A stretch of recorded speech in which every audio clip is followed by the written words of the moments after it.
So today I'd like to talk about adding a device within the EDS environment. So let's say you need a part that's not already in the database and you need to add it to it so that you can get it included in your parts order and your bill of materials and all those kinds of things. So what I'm going to show you is if you had some basic shapes put together, how to make them into an actual part and make them usable.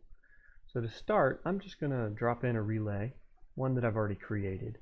But I'm going to remove all of the attributes and ungroup it, right? So I'm going to break the part in essence, right? I'll delete that.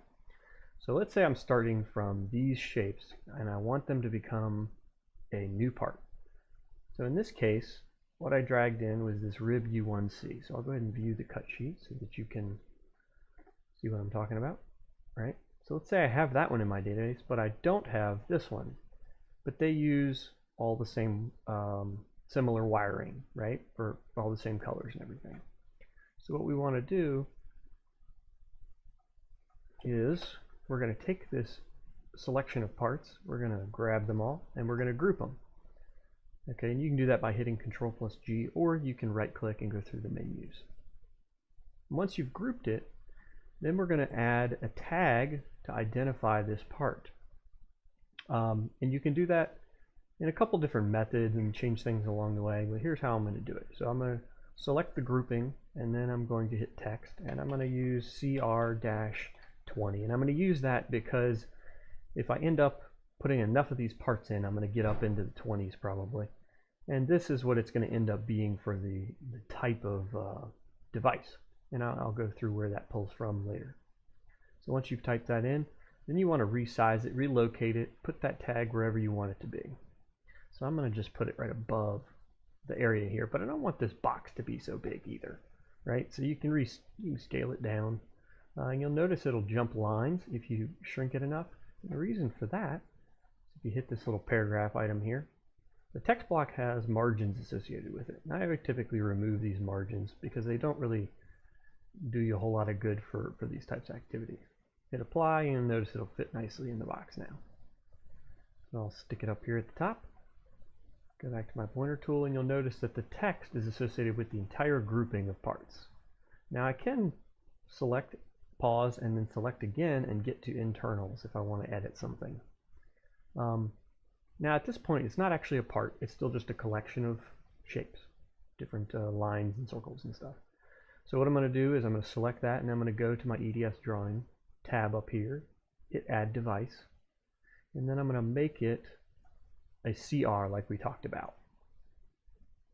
Then I'm going to give the shape a name. So the master name is really the name that shows up over in the stencil here, but it's really just what we're calling the shape.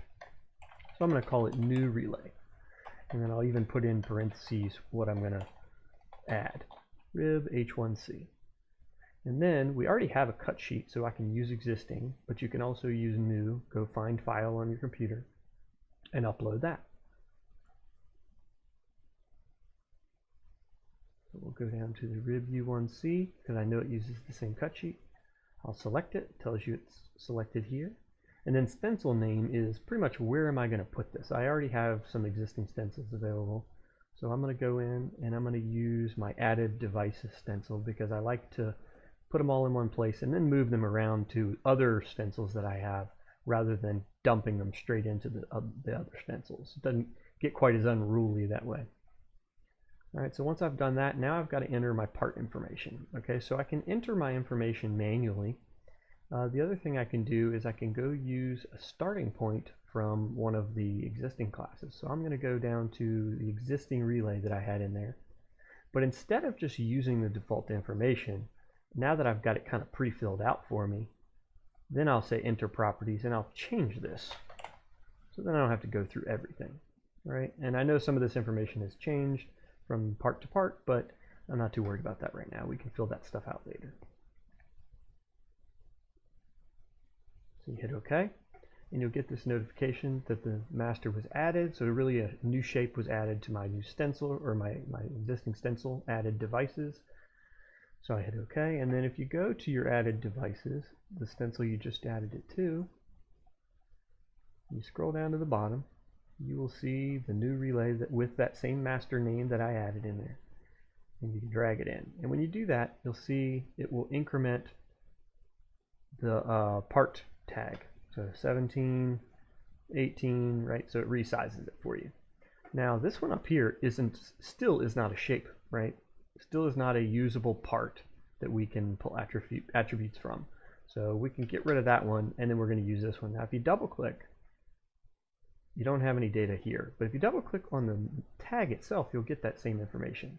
Now one way to make sure that you can double click anywhere on the part is if you want to go in, you pick the part, there's some options up here for developer. If you go under behavior, there's this selection right here. So if you want to do group only so that you can click, you want to do group only if you want to click anywhere on the part to select the attributes. Or you can do group first, which is nice if you want to be able to slightly modify some of the bits and pieces within it. Maybe you want to stretch it or something like that. So you can go to group only, and you can do that beforehand as well if you want. So now if I double click, it will open up anywhere. All right. So now you've got your parts, and when you run your bill of materials, it will pull in this information just like it's any other part in your database. And again, I said it increments up. You got a 19, now you got a 20, and you can keep on doing that. I hope that helps you out, and we'll talk next time.